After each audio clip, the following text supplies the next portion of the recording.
The old man's hands were shaking, not from age, from counting the same coins for the third time. Nobody in that store was watching, nobody except one man, a man who had no reason to be there, a man who had every reason to look away. He did not look away. One man had survived a world war. He could not afford a loaf of bread. The other man was the most famous entertainer in America. Nobody knew he was there. Nobody knew what he did next. For 40 years, what happened in that small grocery store in Las Vegas in 1962 was never reported, never filmed, never confirmed by Dean Martin himself. But the woman who was standing at that register never forgot it. Not once. Not for the rest of her life. 1962, Las Vegas, the most excessive city in America, built on spectacle, built on performance, built on being seen. A city where everything happened in front of an audience. Where the whole point was the watching. Where even the simplest moment could become a performance if the right person was looking. Dean Martin was 44 years old. The Sands Hotel every weekend. The biggest name on the biggest stage in the city. A man who did not need to be anywhere he did not want to be. Who had people for errands. Who had people for everything. Who that Tuesday morning had walked into a small grocery store alone. No security, no assistant, nobody. Nobody knew why he was there that morning. Nobody ever asked. Maybe he had wanted an hour that belonged only to him. Maybe he had wanted to walk somewhere without anyone knowing where he was going.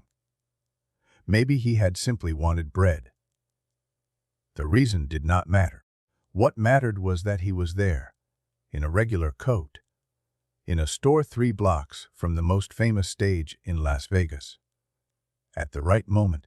Walter Hayes was 71, World War II, Pacific Theater, the kind of man America built monuments to and forgot to take care of. A widower, a fixed income, a man who had survived things most people cannot imagine, who now lived 3 blocks from the Strip and came to this store every Tuesday. Same aisle, same loaf of bread. Carol was 22, 3 years behind that register. She knew every regular. She knew their orders before they reached the counter. She knew when something was wrong. She was the only witness to what happened that morning, and she kept it for 40 years. Because nobody was watching, because nothing was being recorded, because Dean Martin had absolutely nothing to gain. You know that moment when you see someone struggling in public, and you have to decide whether to help in a way that helps, or help in a way that makes them feel small. That is the choice most people get wrong. That is the choice Dean Martin got right. Tuesday morning, October 1962, Las Vegas before the tourists woke up, the Strip quiet, the neon off. The city belonging to the people who actually lived there. The grocery store was small. 3 aisles. 1 register. 1 window facing the street. The kind of place where everyone knew the cashier's name. The kind of place where nothing ever happened. Carol had been behind that register since she was 19. She knew every regular by their coat. Walter Hayes came in every Tuesday. Same time. Same aisle. Same loaf of bread. He never said much. He never needed to. Carol had his total ready before he reached the counter. But that morning something was different. Walter was slower than usual. His hands were moving in his coat pocket before he reached the register. He put the bread on the counter. He reached into his pocket. He pulled out coins, and he started to count them. Slowly, one by one, his lips moving slightly. The way people move their lips when the number matters, when they cannot afford to be wrong. Carol watched him. She had seen this before. Not often, but before. The careful counting, the second count. The look on a person's face when the math does not work no matter how many times you do it. She knew what was coming. She did not know what to do about it. Not yet. Walter counted again. The coins were not enough. He looked up at Carol. That look, the one that contains an entire lifetime in a single second. And that was the moment the door opened. Here is what nobody talks about. Dean Martin did not have to be in that store. He had people for errands. He had people for everything. But that morning he had walked in alone. No security. No assistant. No one. Just a man in a regular coat in a store 3 blocks from the most famous stage in Las Vegas. Nobody recognized him. Not yet. Dean took a basket from the door. He moved into the first aisle. His head was down. He was reading a label on something. He looked like a man with somewhere to be. He looked like a man who was not paying attention to anything else. He was not that man.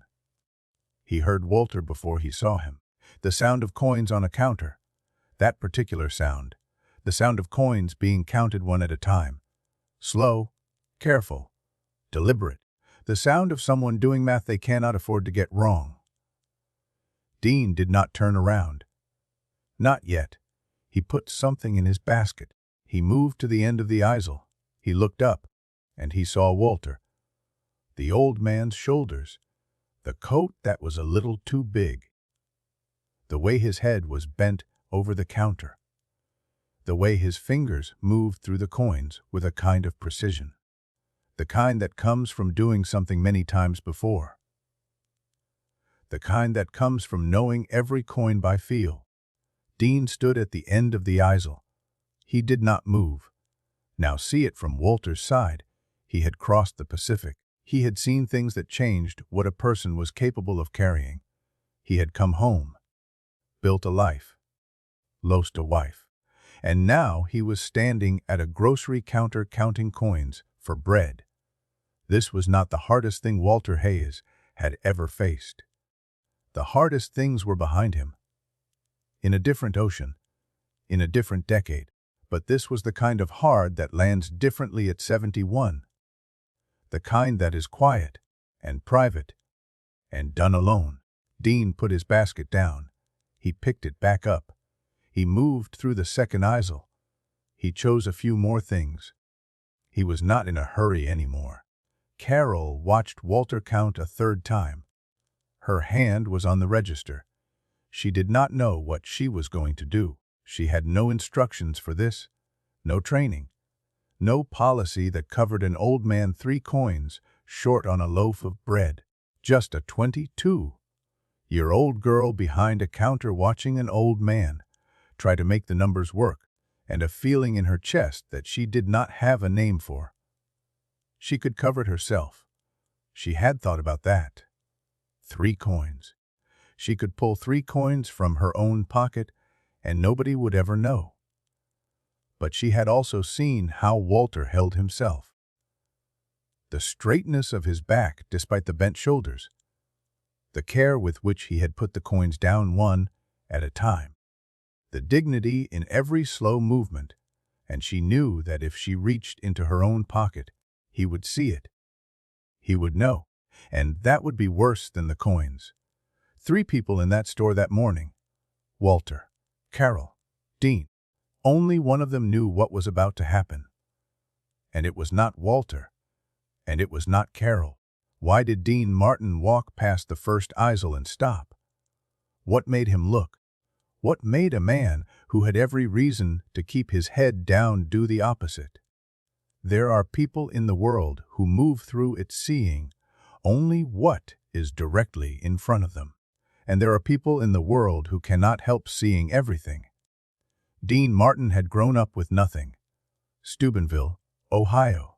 Steel Town. A family of 8 in a house too small for 8. He knew the sound of coins being counted by someone who needed them to be enough. He had been that person. Before the music, before Las Vegas, before the sands. He had been exactly that person. And he recognized the sound the way you recognize something from your own past. Not with your mind. With your body. Something changed in his face. Something small. Nobody was close enough to see it, but it happened. He moved toward the register. That moment, Walter at the counter. Coins on the surface. Not enough. Dean 3 feet behind him. Watching. The store was quiet. Carol's hands were still. Walter's head was down. Dean had not moved. Nobody was breathing. A man who had survived the Pacific, standing in a grocery store, unable to buy bread, and the most famous entertainer in America standing 3 feet behind him. In a coat nobody recognized. In a store nobody expected him to be in. At a moment nobody was filming. Dean Martin looked at Walter, at the coins, at Carol, at the bread. He made a decision, the kind that does not announce itself, the kind that just happens, quietly, the way the right things always happen. He moved. Walter Hayes was standing at that counter. Coins that did not add up, bread he could not afford, a lifetime of service behind him, and nobody in that store was doing anything. Nobody except one man. A man Walter did not recognize. A man who had every reason to keep walking. Who did now keep walking? What Dean Martin did in the next 60 seconds was something Walter Hayes carried for the rest of his life, without ever knowing who had done it. If stories like this are the kind that stay with you, subscribe. We find the moments that history almost forgot. What Dean did next was something nobody saw coming. Dean Martin did not announce himself. He did not tap Walter on the shoulder. He did not make a sound. He walked past Walter, to the register. He placed his items on the counter, and he leaned in toward Carol. Close enough that only she could hear. He said 4 words. "Add is to mine." That was all. He did not look at Walter. He did not point. He did not explain. Just 4 words, and a look that said, "Do not make this a moment. Do not let him know. Just make it disappear." Carol looked at Dean. She knew who he was. She had seen his face on billboards every day for 3 years. She understood immediately. She nodded, one small nod, and turned back to the register. Walter was still counting. Carol looked at him. She smiled. "That is all good," she said. Walter looked up. He counted again. He knew the number. He had counted it 3 times. It was not enough. "That is all good," Carol said again. Steady. Calm. Final. Walter looked at the coins, looked at Carol, looked at the bread. He did not understand, but something in Carol's face told him the conversation was over. He picked up the bread. He said thank you, and he walked out. Dean Martin paid for his items. Carol started to say something. He shook his head. Once, small. The kind of shake that means, "We do not need to talk about this." He picked up his bag and walked out, 30 seconds after Walter, into a Tuesday morning in Las Vegas. That nobody was watching. You know that feeling when you want to help someone, but you do not want them to feel small for needing it. When the help has to be invisible to be real. When the kindness only works if the other person never knows it happened. That is the hardest kind of kindness. Most people cannot do it. Dean Martin did in 4 words, and walked away. Dean Martin had paid for a stranger's bread, said nothing, left nothing behind but 4 words to a cashier. But that was not the end of the story, because Walter Hayes spent the rest of that day trying to understand what had happened at that counter. And what he did with that question was something nobody expected. And Carol carried a secret for 40 years that changed everything when it finally came out.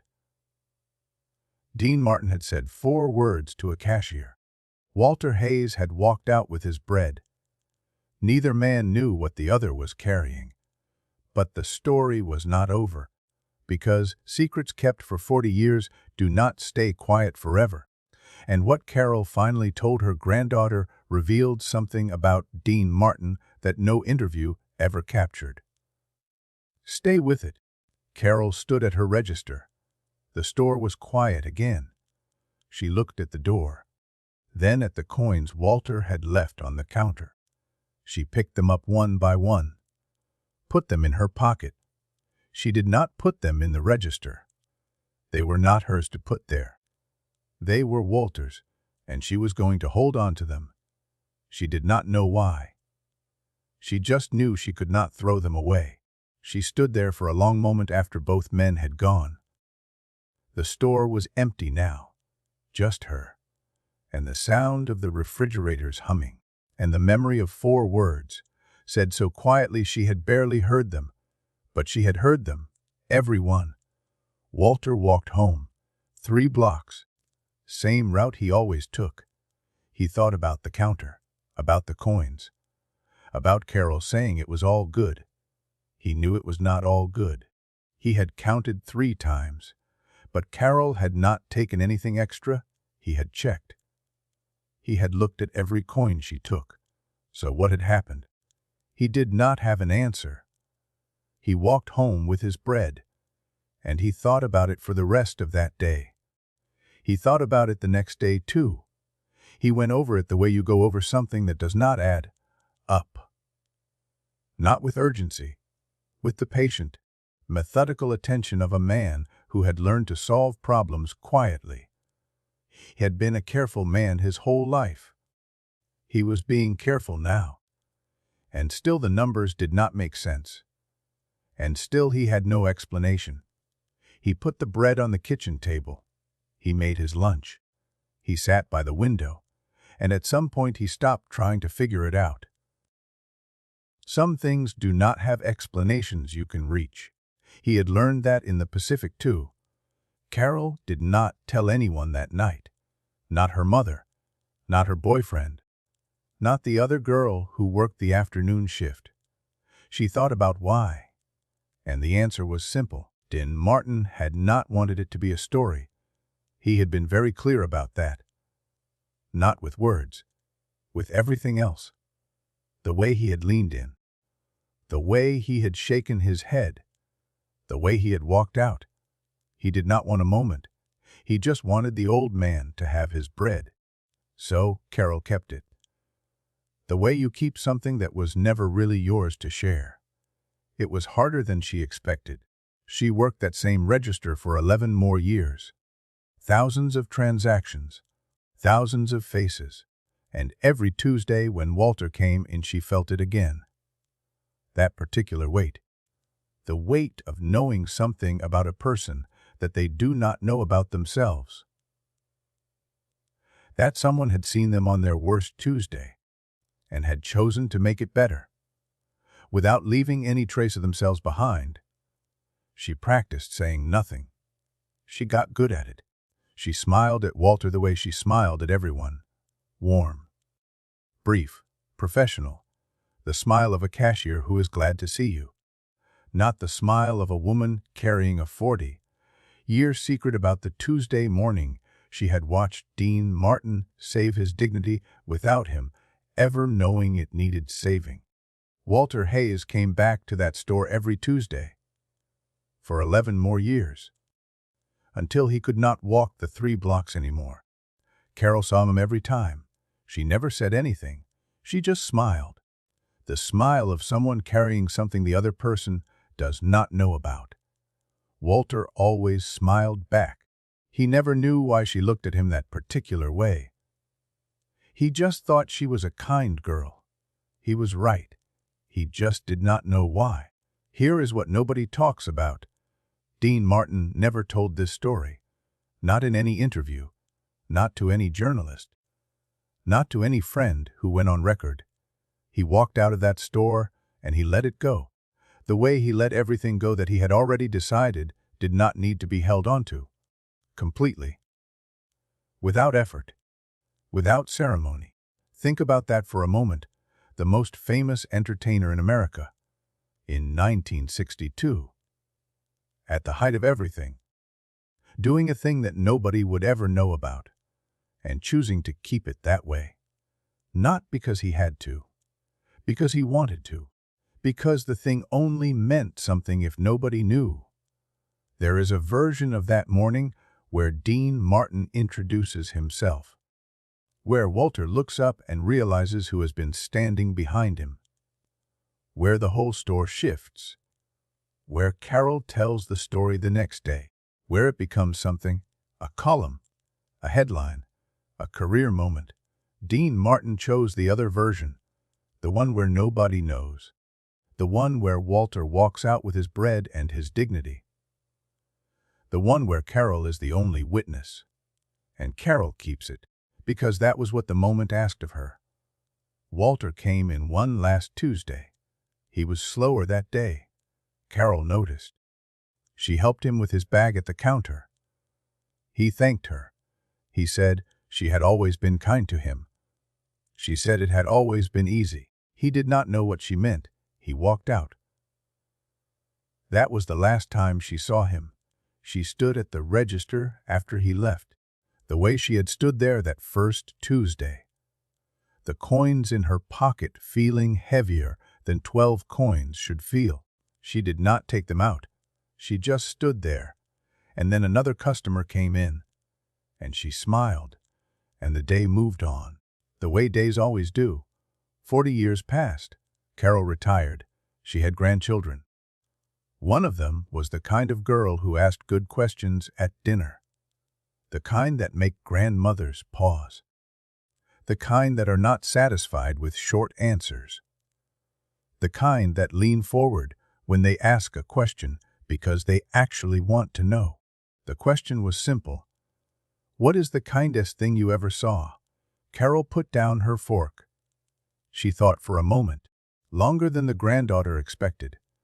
Long enough that the table went quiet, and then she told the story, for the first time, out loud, to another person. 40 years after it happened, she told it the way you tell something you have carried alone for a very long time.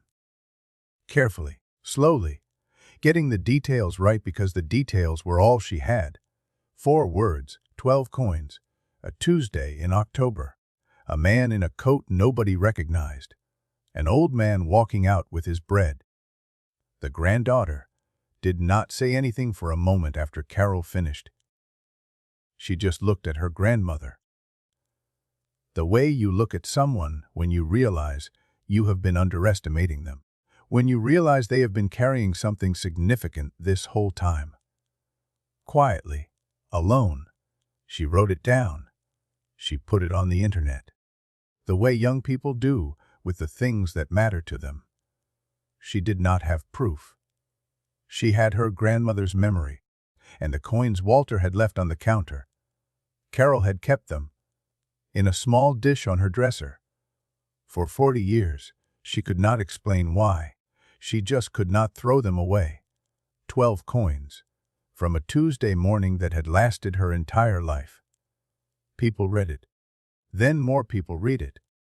Then it spread the way true things spread, not because it was verified, because it felt true, because everyone who read it recognized something in it.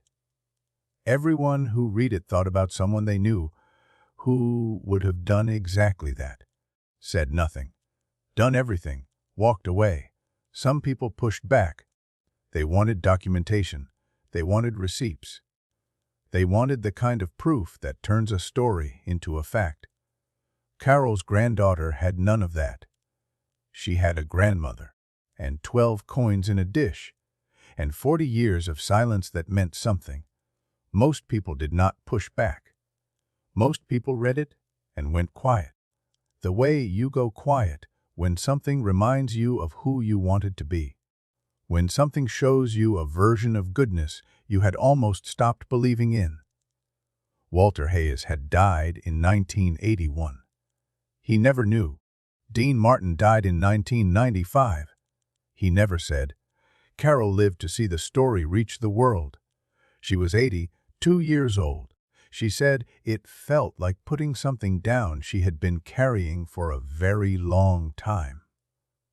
The coins were still in the dish on her dresser. She could not bring herself to spend them. They were not money anymore. They had not been money for a long time. They were evidence. The only physical proof that a Tuesday morning in 1962 had happened the way she said it did. 12 coins, and 40 years of silence, and a small dish that had sat in the same place on her dresser through 3 apartments and 2 houses and 1 long retirement. Unmoved. The way certain things stay unmoved because we cannot find a reason to move them, because they are doing something important just by being there. This is not a story about generosity.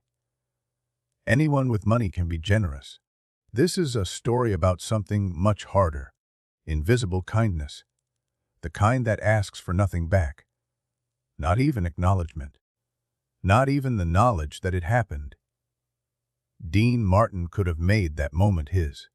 He could have introduced himself. He could have put his hand on Walter's shoulder. He could have made sure Walter knew who had helped him. He could have walked out of that store with a story he could tell for the rest of his life.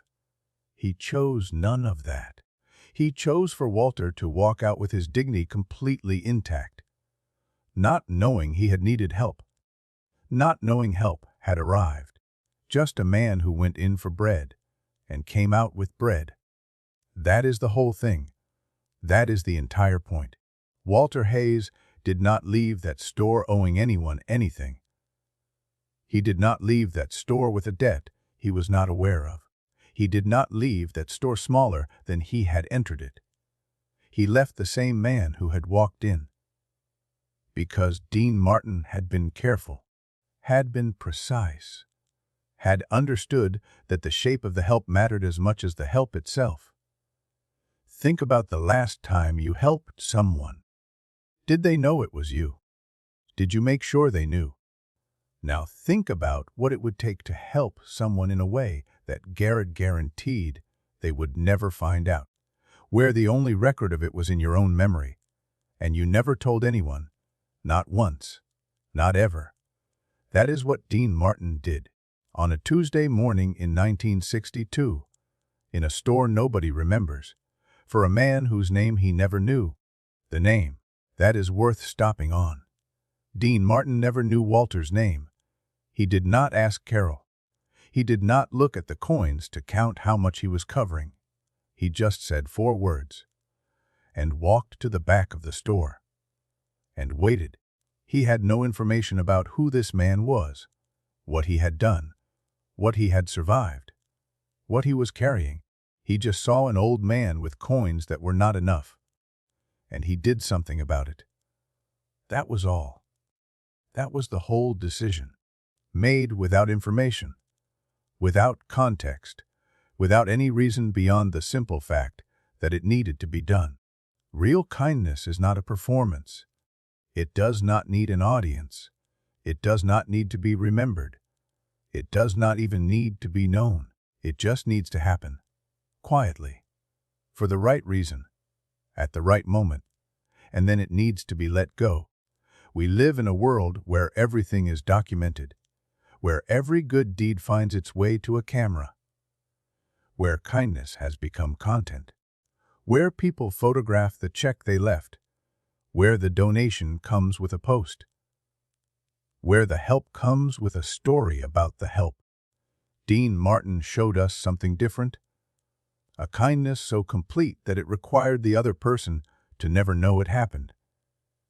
That is not easy. That is the hardest version of good, because it asks you to give up the one thing most people cannot give up: the acknowledgement, the credit, the moment where someone looks at you and sees who you are. Dean Martin gave that up on a Tuesday morning in Las Vegas. In 1962, in a store nobody remembers, for a man whose name he never knew, because he did not need it, because he already knew who he was, and he did not need Walter Hayes to confirm it. The next time you have the chance to help someone, do it in a way they will never trace back to you. No post, no story, no mention of it later, just the thing itself. Done, finished, gone. See how that feels. Dean Martin knew how it felt. He had known for a long time. Las Vegas, 1962. A Tuesday morning. A veteran counting coins for bread. A cashier who kept a secret for 40 years. And Dean Martin, who walked into a store alone, saw something that needed to be made right, said 4 words to a cashier, and walked out. Without a word to the man he had helped, without any need to be thanked, without any need to be known. That was Dean Martin, not the stage, not the smile, not the songs. This, a Tuesday morning, 4 words, and a loaf of bread. If stories like this are what you come here for, subscribe. The playlist is waiting. These are the stories that matter. A veteran counting coins. A cashier holding a secret. A man in a regular coat who nobody recognized. Doing the right thing in the only way that actually counts. Without being seen. Dean Martin was the most famous entertainer in America. He walked into a grocery store alone. He saw an old man who could not afford bread, and he made sure that old man never knew that anyone had noticed.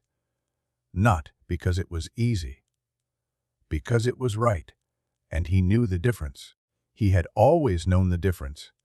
Carol kept those coins for 40 years, in a small dish on her dresser.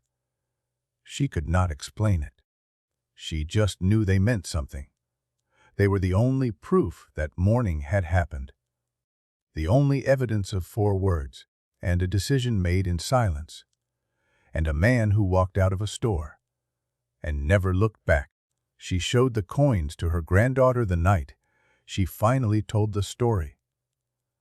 12 of them, dull from years of sitting in the dish.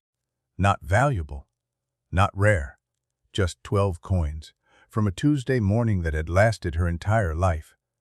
Her granddaughter held them for a moment, then put them back, one by one, the same way Walter had put them on the counter, slowly, carefully, like they mattered, because they did. The best things we do for each other are the ones nobody ever hears about. Dean Martin knew that. He had always known that. That was Dean Martin. 4 words, 1 loaf of bread. That was enough.